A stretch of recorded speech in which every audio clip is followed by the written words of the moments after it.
Bienvenue à Global Tax Talks, fiscalité en 60 secondes. Je m'appelle Will Morris et voici quelques points d'attention pour la semaine à venir. Après quelques semaines intenses, la semaine dernière a été légèrement plus calme, malgré quelques thématiques récurrentes.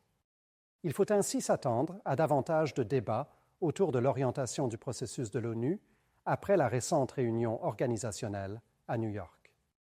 En effet, la décision d'adopter un vote aux 2/3 concernant les protocoles, contrairement à un vote à la majorité simple pour la Convention elle-même, laisse présager des temps difficiles à venir.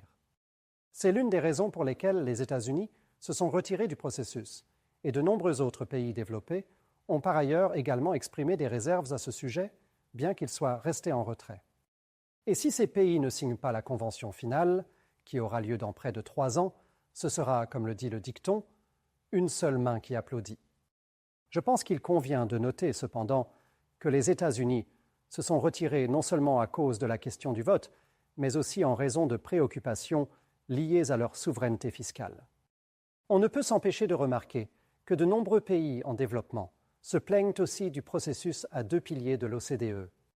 Cela ne fait donc que renforcer ma conviction qu'il sera très difficile pour une organisation internationale de parvenir à un quelconque type de convention multilatérale sur laquelle tous les pays s'accorderaient.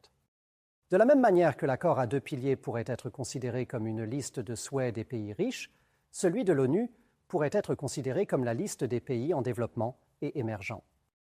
Je pense qu'il faudra encore quelques années pour arriver au point où l'ONU et l'OCDE pourront négocier entre elles, en supposant que leurs principaux membres, comme les États-Unis, restent sous l'égide d'au moins l'une des 2 organisations. Et ce n'est pas une bonne nouvelle pour la sécurité fiscale à court terme.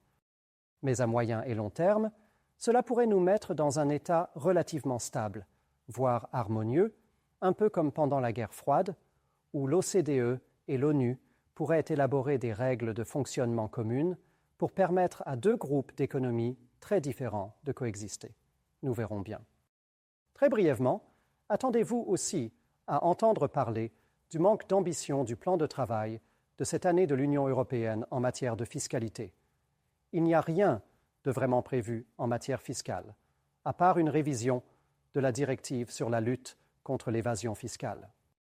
Cela peut expliquer une certaine lassitude après plusieurs années plutôt énergiques, mais cela peut aussi représenter un autre signe du rééquilibrage entre les propositions de lutte contre l'évasion fiscale et le besoin de croissance. D'ailleurs, s'il cherche des suggestions en la matière, le budget indien continue de recevoir des commentaires favorables pour ces mesures en faveur de la croissance, notamment son régime fiscal garantissant une certitude fiscale aux non-résidents, fournissant certains services spécifiques et des technologies, ainsi qu'un nouveau système d'audit pluriannuel des prix de transfert. En tout cas, merci de nous avoir rejoints et revenez la semaine prochaine pour rester informés sur l'actualité fiscale mondiale.